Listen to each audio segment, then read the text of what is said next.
All right, this last section of logs is all about applications. Okay, the nice thing is they finally start actually giving us formulas that we can use on our test, like they're given to us. You don't have to memorize them. So these three formulas that you see here are given to you, and you're just going to have to know which one to use when, and they don't define things for you. So on this first one, it says, hey, this is all about compound interest. So P is the amount of dollars invested at an interest rate R. Be careful, remember R should always be like a decimal, so if it's 5%, it'll be like 0.05.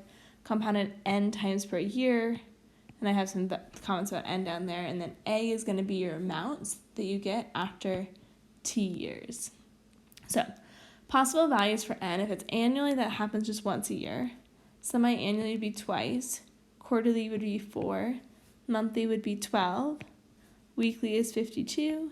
And daily is 365. If things are continuously compounded, however, then we all of a sudden use E. So notice it is about the same formula. The difference is just around that 1 plus R divided by N. We now have E, and that's representing our continuous compounding continuously. And then finally, so that's for interest. These next two formulas are about the same. This is for exponential growth or decay, so maybe not be interest like that bacteria doubling or something like that. Or sorry, continually growing. But notice here, P is like your principal, A sub 0 is just the initial amount. They both have E. We've got a rate. Our K is the relative exponential growth. And notice here, it makes a comment here, it's going to be positive if it's a growth, and this time it actually will be negative, it's decay. And then T is the time. All right, so let's just start with some interest. So it says find the amount. So we're going to use, in this case where it says $500, invested at 3%, compounded monthly for 5 years, we're using that first equation. So that amount equals principal, 1 plus the rate divided by N to the NT. So our principal is 500. We're going to do 1 plus, in this case, it's 0.03 for the rate of 3%, divided by monthly means 12. And that's because you don't actually get 3% each month. You get, whatever 3 divided by 12 is. You get 1/4% each month. Raised to the 12, because you receive it 12 times for the year, times your 5 years, so you receive interest a total of 60 times. Be aware, depending on what calculator you have, it is possible. With those scientific ones, you may have to put parentheses around that, or just call that 60. All right.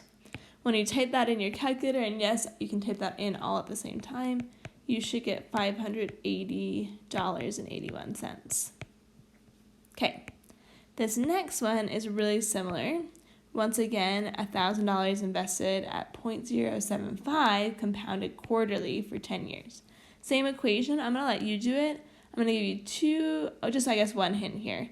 Make sure you still convert this to a decimal. So this really still should be 0.0075 when you plug in your equation.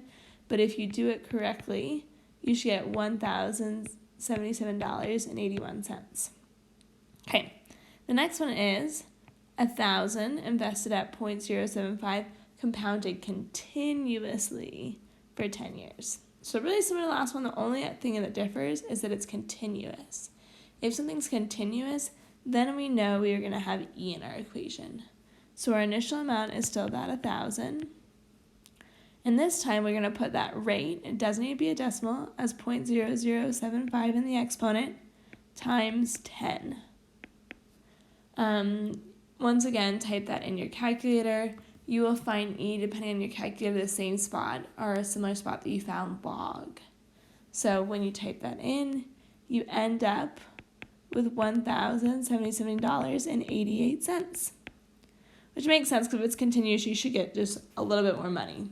In this case, not much, 7 cents, but great. Okay. On these next two, we're then going to start solving for things. So these first two have to do with compound interest, and then I'll probably take a pause and start a new video for the other applications that have to do with exponential growth or decay. So it says, find the time it will take the initial investment to double, rounding your answer to the nearest year with 5,000 invested in an account that offers 2.125% compounded continuously. So with continuous, let's just start writing the equation like we did last time. So we're going to do our 5,000. We know it's E for continuous. If I can convert my rate to a decimal, I'm going to get 0.02125. And this time we're trying to solve for time.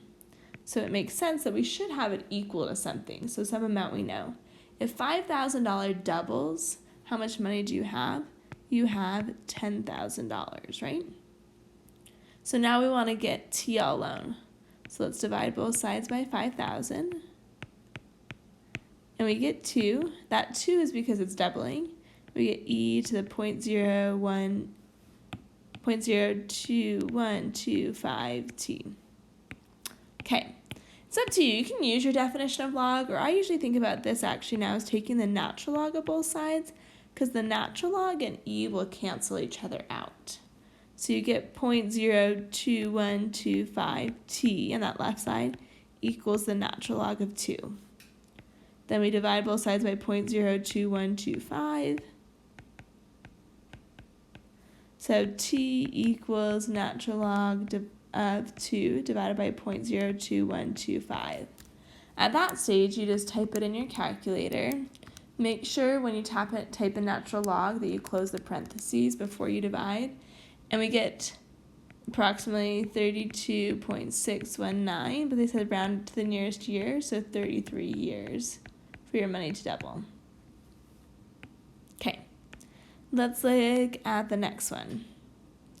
How much money needs to be invested to obtain $2,000 in 3 years if the interest rate is 0.025 compounded continuously? Okay, so this time we want $2,000, but we don't know what the principal is.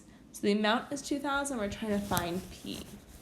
It is continuous, so it is E. 0.25% is really 0.0025 as a decimal times 3. This one's a little bit easier in the sense of, hey, if I just want to get P all alone, this is really P times E to that quantity. So I actually can just divide both sides by E raised to that exponent.